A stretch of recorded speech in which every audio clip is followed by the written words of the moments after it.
Hi స్నేహితులారా, welcome to గృహిణి thoughts. నా వీడియోస్ చూసి నచ్చితే కనుక లైక్ చేసి షేర్ చేయండి. ఫస్ట్ టైం చూస్తే కనుక నచ్చింది అనుకుంటే సబ్స్క్రైబ్ చేయండి, లేదంటే లేదు. ఈరోజైతే నేను బోటి అనేది ఎలా క్లీన్ చేసుకోవాలి ఏంటి అనేది వీడియో అయితే చేస్తున్నానండి. ఎవరికైనా యూజ్ అవుతుంది కదా. బోటి తినడం ఇష్టం ఉన్న వాళ్ళు చాలామంది ఉంటారు. అయితే అది ఎలా చేయాలి ఏంటి, అసలు ఎలా క్లీన్ చేసుకోవాలి ఏంటి అని తెలియని వాళ్ళు అయితే నాకు తెలిసి చాలామంది ఉన్నారండి. ఇది బయట కూర తిన్నప్పుడు చాలా బాగుంది అనుకుంటారు, క్లీన్ చేయడం రాదు అందుకే మేము తెచ్చుకోవట్లేదు అని చాలామంది అంటూ ఉంటారు. అలాంటి వాళ్ళకి యూజ్ అవుతుందని చెప్పి ఈ వీడియో అయితే చేస్తున్నాను అనమాట. ఎవరికైనా యూస్ఫుల్గా ఉంది అనుకుంటే తప్పకుండా లైక్ చేసి షేర్ చేయండి. ఈరోజు అయితే నేను ఈ బోటి క్లీనింగ్ని చూపిస్తున్నాను చూడండి.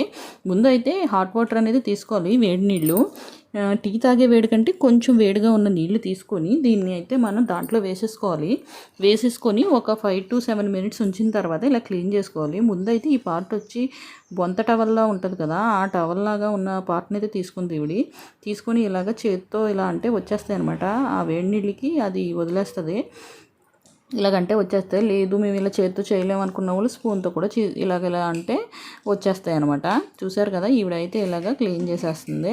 ఈ బోటి తినేటప్పుడు బాగానే ఉంటుందండి. అయితే మనకి ఇది చేసుకోవాలంటే చాలా ప్రాసెస్ అనమాట. అందుకని చెప్పి చాలామంది తినడం ఇష్టంగా కూడా ఈ పనికి భయపడిపోయి తెచ్చుకోరు. కానీ కర్రీ టేస్ట్ అనేది మాత్రం చాలా చాలా బాగుంటుంది. ఈ కర్రీ టేస్ట్ తెలిసిన వాళ్ళు అయితే మాత్రం ఎంత కష్టమైనా సరే దీన్ని చేసుకొని తినొచ్చు అని చెప్పి తెచ్చుకొని ఇలా ఇబ్బంది పడైనా సరే చేసుకొని కర్రీ అనేది వండుకుని ఇష్టంగా తింటారనమాట. చాలా బాగుంటుంది. దీంట్లో ఇంకా మామిడికాయ కానీ, గోంగూర కానీ, దోసకాయ కానీ, ఉత్తి మసాలా వేసి పులుసు కానీ ఏది వేసుకున్నా కూడా టేస్ట్ అనేది అదిరిపోతుంది అనమాట. అసలైతే మనం చెప్పుకోవాలంటే మేకలో పనిచేయని పార్ట్ అంటూ లేదు కదండి. మేక కాళ్ళనేమో షేర్వాకి, తలకాయ మాంసం కింద పులుసులకి, ఇంకా మటన్ కూరలకి, ఇలాగా బోటీని కూడా మొత్తం అన్ని పార్ట్లని ఇలాగా మేకలో ఉండే ప్రతి పార్ట్ని యూజ్ చేస్తారు. టేస్ట్ కూడా అదే విధంగా ఉంటుంది. ఈవిడైతే మధ్యలో ఇప్పుడు పేగులను అయితే క్లీన్ చేసింది. దాని లోపల ఉన్న మేత లాంటి దాన్ని అంతా కూడా ఇలాగ క్లీన్ చేసేసుకుని ఇలా కట్ చేసుకోవాలి. హాట్ వాటర్లో వేస్తే ఏంటంటే అవంతా ఈజీగా వచ్చేస్తుంది. ఇది వచ్చి ఇంకా మేక లివర్ అనమాట. దీన్ని కూడా ఈవిడ కట్ చేసేస్తుంది. వేడి నీటిలో వేసాం కదా, దాంట్లో అదంతా క్లీన్ అయిపోతుంది. ఇలా కట్ చేసేసి పీసుల కింద చిన్న చిన్న ముక్కల కింద మనకి ఏ సైజు కావాలంటే ఆ సైజులో కట్ చేసేసుకొని ఒక గిన్నెలోకి అయితే వేసేసుకుంటుంది. ఇది ఇలాగా ముక్కల కింద కోసుకుంటుంది అనమాట. కోసుకొని ఆ గిన్నెలో అయితే వేసేసుకుంటున్నారు. కర్రీ టేస్ట్ అనేది అయితే చాలా బాగుంటుంది అనమాట. నిజం చెప్పాలంటే ఇది చాలా పెద్ద ప్రాసెస్ అండి. చేసి అలసిపోతారనమాట. మనం ఈ కర్రీని అయితే వండుకోవాలనుకుంటే పొద్దున్నే దీన్ని కలెక్ట్ చేసి తెచ్చుకొని ముందే చేసేసుకోవాలి. ఇది కొత్త వాళ్ళకైతే చేయడానికి ఒక గంట టైం పడుద్ది. ఇంకా నడుము కూడా లాగేస్తుంది అనమాట, అంత టైం పడుద్ది. లేదు చేసి అలవాటు ఉన్న వాళ్ళు అయితే ఒక అరగంట 30 గంటలు ఈజీగా చేసేస్తారు, ఇష్టపడి చేసిన వాళ్ళు అయితే. చూసారు కదా, ఇలాగా ఒక్కొక్కటాన్ని క్లీన్ చేసుకుని ఇలా కట్ చేసుకొని ఈ గిన్నెలోకి అయితే వేసుకుంటున్నారు. ఇంకా ఈ కర్రీ టేస్ట్ గురించి అయితే ఎంత పని అన్నా సరే చేసుకుంటారు. ఇంకా పెళ్ళిళ్ళలో కానీ వాటిల్లో కానీ వేసినప్పుడు చాలామంది ఇష్టంగా తింటారనమాట. ఇంటికి వెళ్ళి వండుకుందాం అనుకుంటారు కానీ ఆ పని అంతా గుర్తొచ్చి భయపడి మానేస్తూ ఉంటారనమాట. కానీ కర్రీ టేస్ట్ నచ్చుద్ది అందరికీ, మ్యాక్సిమం నచ్చుద్ది. ఎక్కడో కానీ తినకుండా ఉండరు. బయట చేయించుకుంటే వాళ్ళు అంత క్లీన్గా చేయరు అనమాట. అది ఎలా తెలుస్తుందంటే అది కూర వండేటప్పుడు బ్యాడ్ స్మెల్ వస్తే అది క్లీన్ చేయనట్టే సరిగ్గా ఉంటుంది. మనకు అప్పుడు పనికి 2 పనుల్లాగా ఉంటుంది అనమాట. ఇంటికి వచ్చి మళ్ళీ మనం డబల్ పనిలాగా మళ్ళీ క్లీన్ చేసుకోవాలి. అందుకని చాలామంది అది సొంతంగా క్లీన్ చేసుకోవడానికి ఇష్టపడతారు. బయట చేసిన వాళ్ళు ఏంటంటే ఎక్కువ వాటర్ పెట్టి క్లీన్ చేయరు. దానివల్ల అవి సరిగ్గా క్లీన్ అవ్వదు, స్మెల్ అనేది పోదు. వాటర్ కూడా ఎక్కువే పడతాయి అనమాట ఇది క్లీన్ చేసుకోవడానికి. 3-4 సార్లు కడుక్కొని ఇలాగా కట్ చేసుకున్నాక కడిగేసుకొని మళ్ళీ దీన్ని ఉడికించుకోవాలి.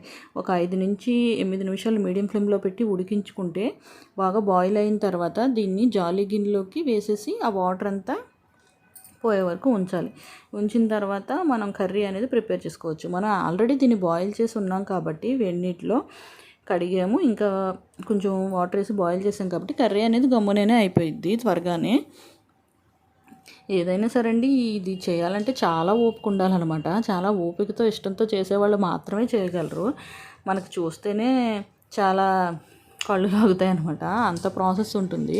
ఒక్కొక్క పార్ట్ని తీసుకొని వాటిని క్లీన్ చేసి ఇలా కట్ చేసి వేసి మళ్ళీ దీన్ని బాయిల్ చేసి ఆ వాటర్ అంతా ఉంచేసి మళ్ళీ కూర వండుకోవాలన్నమాట. మరి టేస్ట్ అలాంటిది, దానికోసం ఎంతైనా కష్టపడాల్సి ఉంటుంది.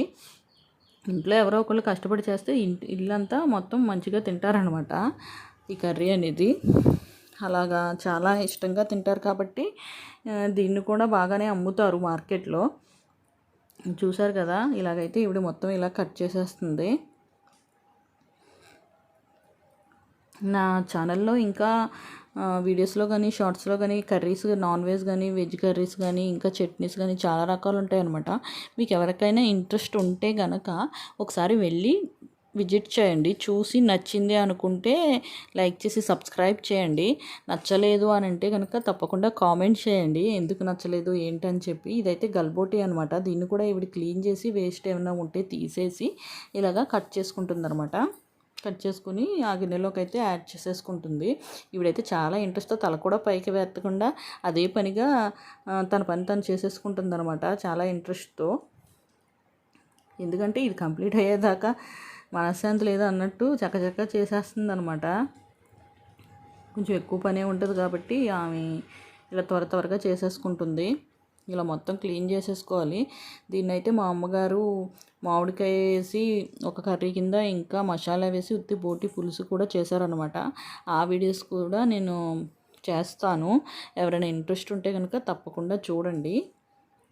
చూసారు కదా, ఇలాగైతే మొత్తం క్లీన్ చేసేసుకోవాలి బోటీని. తినేవాళ్ళు ఉంటారు కానండి ఇలాగ మొత్తం క్లీన్ చేయాలి అది ఇదంటే వాళ్ళకి తినాలనే ఇంట్రెస్ట్ కూడా పోతుంది అనమాట. అందుకని చెప్పి బోటీని క్లీన్ చేస్తాం చూస్తే మనం ఆ కర్రీని అనేది తినలేము. కాబట్టి ఇది చూడకుండా ఉంటేనే ఇంట్రెస్ట్గా తినగలుగుతాం అనమాట. టేస్ట్ అనేది కూడా బాగుంటుంది. నచ్చిందా? నచ్చితే కనుక సబ్స్క్రైబ్ చేసి లైక్ చేసి షేర్ చేయండి.